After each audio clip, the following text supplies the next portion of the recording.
A todos. Gracias por la invitación, gracias por traerme acá a un lugar tan hermoso. No me imaginaba que había un lugar apartado tan hermoso como este. Verdaderamente es una dicha, una gloria de estar aquí para todos ustedes y en este momento, para mí también compartir esa dicha y esa gloria de estar acá compartiéndolo con ustedes, en la presencia de Dios.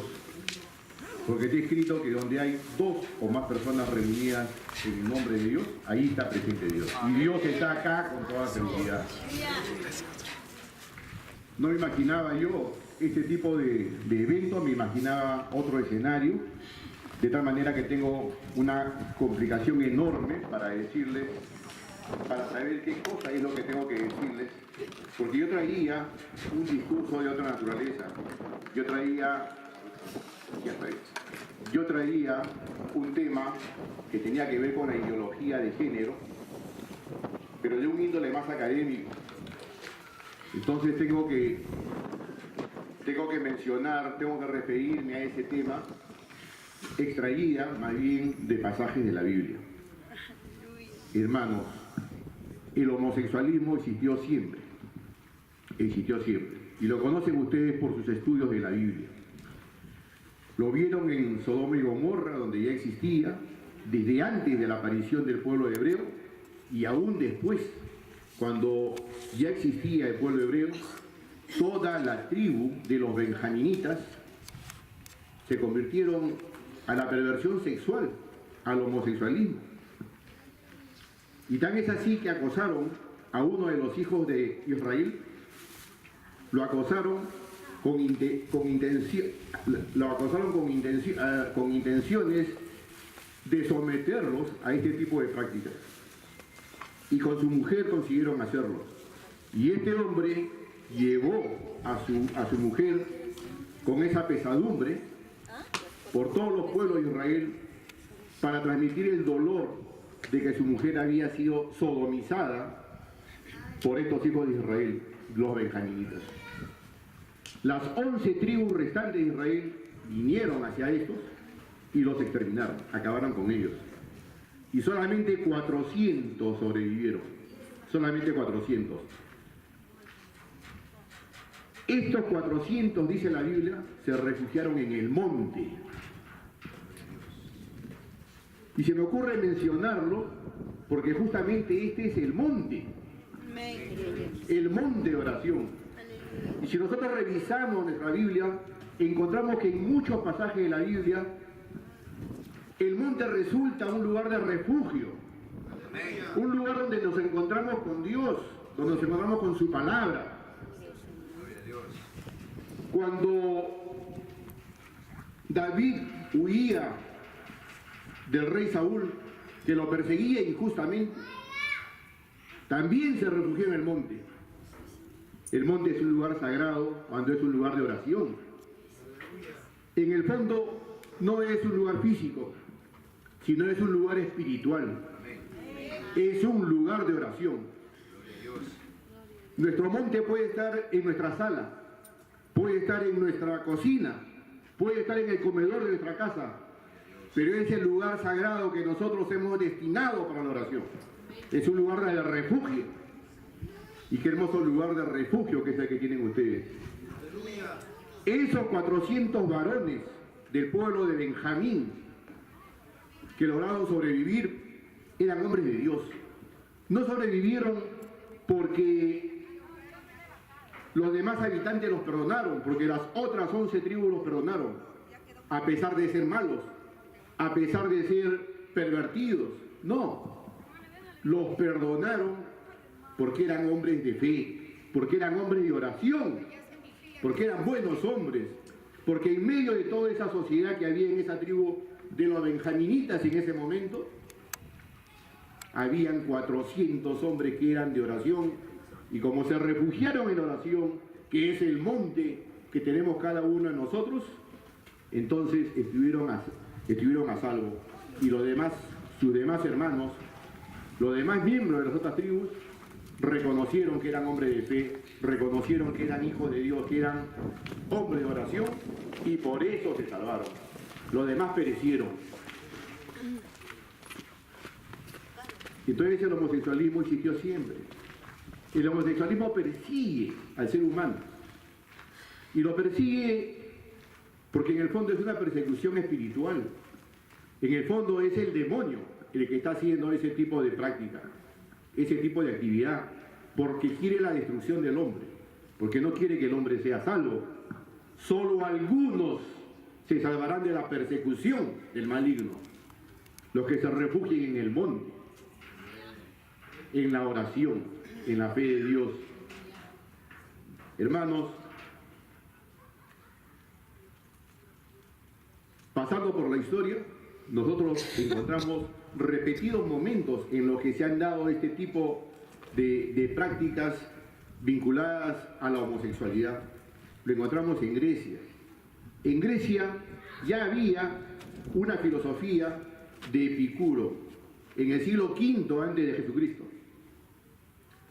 Epicuro predicaba un tipo de posición filosófica que se difundía con mucho éxito entre los griegos, entre la población de aquel entonces, el epicureísmo. ¿Qué es lo que decía esto? La búsqueda de la felicidad consiste en el mayor disfrute de los placeres. Entonces, si la persona quiere ser feliz, tiene que vivir en su más alto grado el placer. Ser feliz significa disfrutar los placeres, o sea, los 5 sentidos tendrían que estar activados y maravillados y gozándose de las deidades que le producen los sentidos. Esa era la prédica de Epicuro. Frente a esa había otra prédica, por supuesto. Había otra enseñanza, la de los estoicos. Los estoicos decían lo contrario. Eso de ahí es vivir encadenado, encadenar a la voluntad a los vicios. La voluntad no puede estar encadenada a los vicios, a las perversiones. La libertad, la voluntad tiene que ser libre. El ser humano tiene que saber decidir y tiene que saber orientar su voluntad hacia las cosas que lo hagan libre. ¿Y qué cosa es lo que le hace libre? Pues la búsqueda de la virtud. Las personas tienen que buscar las virtudes y renunciar a los placeres. Renunciar a este tipo de deficiencias, este tipo de defectos de la naturaleza humana que esclavizan la voluntad. Ya existía ese tipo de discusión en aquel entonces, porque también habían prácticas homosexuales. También se practicaba el homosexualismo en algunos ámbitos. Y estas cosas se repiten en la historia. También se repitió en la época del absolutismo monárquico, en el siglo XVII, siglo XVIII, claro, que dieron en llamar el afrancesamiento, que no era otra cosa que los comportamientos amanerados, el amaneramiento en las élites más altas sociales, que desde abajo a veces el pueblo repetía. Porque allí es donde comienza este tipo de vicios, en los excesos, donde sobra, donde hay abundancia, entre comillas, allí es donde no saben qué hacer con el tiempo, les sobra el tiempo y empiezan a buscar las veleidades de los placeres y se van entregando a esto sin darse cuenta que están perdiendo su alma en los placeres. Entonces, en aquel entonces ya existía el famoso afrancesamiento o el amaneramiento, las maneras delicadas, finas de tratarse, etcétera, que no eran otra cosa que tendencias al homosexualismo. Y ahora aparece de una manera más dramática, de una manera más radical. Ya no aparece como algo que simplemente se da, sino como algo que se promueve, como algo que se estimula, que alguien lo estimula, alguien lo promueve, alguien lo organiza. Desde algún lugar del mundo alguien, una mente, organiza todo esto. La hermanita ya lo dijo, nuestra hermanita Beatriz Mejía ya lo dijo. Detrás de todo esto verdaderamente está el maligno y su hueste de maldad. En Efesios 6:12 está escrito, porque nuestra lucha no es contra carne y sangre, sino contra huestes de maldad, contra huestes espirituales. Es en esas áreas donde se da la lucha. Por eso es que la derrota del enemigo tiene que ser con oración. Y el enemigo está derrotado verdaderamente. Fue derrotado por Cristo Jesús en la cruz. Cuando resucitó en la cruz. Amén, hermano. Amén. Trajo redención para todos. Trajo vida para todos. Pero vida eterna, vida real, vida auténtica.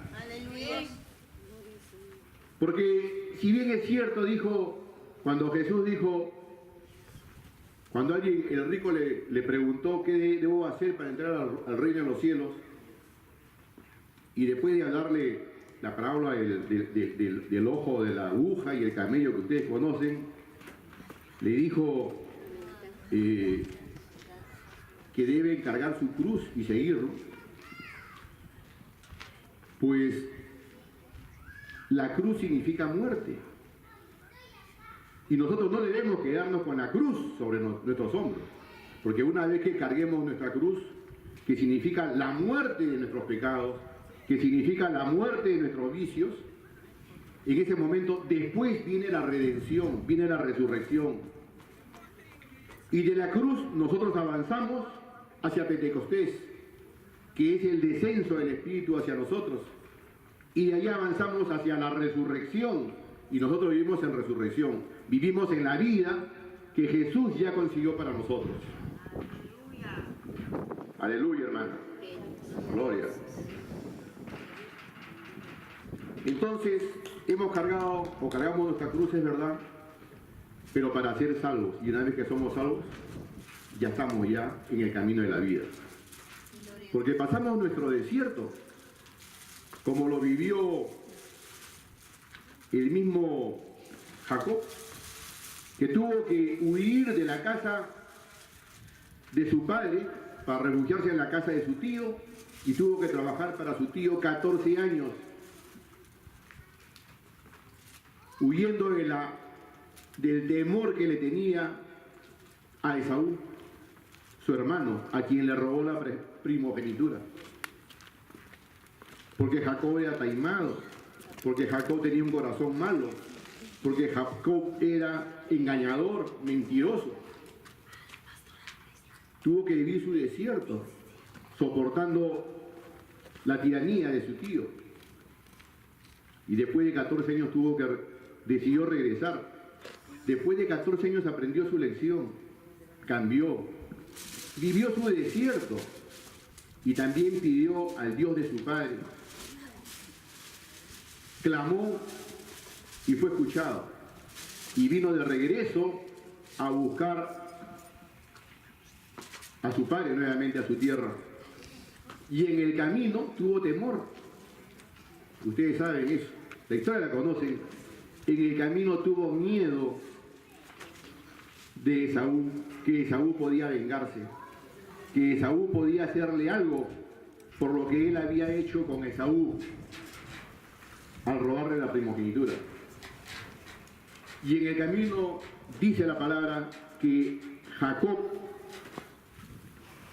se enfrentó con el ángel de Jehová, contendió con él y venció. Entonces uno se imagina que hubo una lucha física, no es así, fue una lucha espiritual, una lucha dentro de Jacob. Era una lucha con su miedo, con sus temores. ¿Pero por qué dice que venció? Porque venció su actitud frente a Dios, positiva, de seguir la voluntad de Dios. O sea, venció el bien en su corazón. Y decidió seguir su camino hacia su encuentro con su hermano Esaú. Y ese es el momento en el que el ángel de Jehová le cambia el nombre y le dice: ya no será Jacob, ya no serás ahora Israel. En ese momento porque había vencido algo en el corazón de Jacob. En el corazón de Jacob algo había vencido. El real ser que vive dentro de cada uno de nosotros, al cual se refiere el apóstol Pablo, y nos dice, puesto que ya no vivo yo más en mí, sino Cristo vive en mí.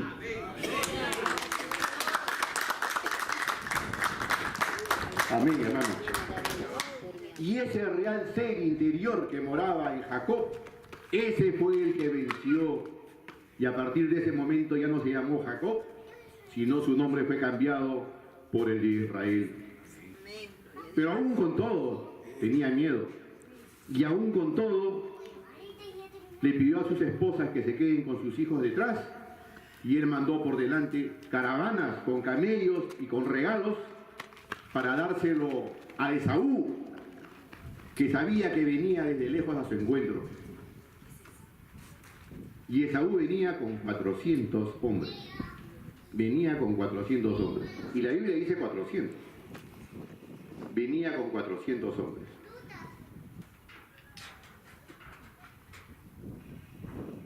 Y cuando llegó a su encuentro, Jacob estaba atemorizado, lleno de temor y aterrorizado. Y Esaú le dice, ¿qué es esto, hermano, de enviarme camellos y regalos y emisarios y todo eso? Ven, dame un abrazo, le dice. Y Esaú le da el abrazo y Jacob se lo recibe. Y le dice, mira, la tierra de mi padre todas son tuyas. Él ya me dio a mí mi parte, que lo tengo en el monte de Seir. Nuevamente habla del monte. Ya tuvo su regalo, precioso para él. En ese monte, monte que es de Dios. Y en los montes se construyen también, se han hecho las ofrendas y se han hecho también pilas de piedra para orar a Dios. Porque el monte no es otra cosa que eso, oración. Gloria a Dios. Entonces en ese momento, hermanos, se dieron el abrazo y todo resultó muy bien para ellos. Lastimosamente, hermanos,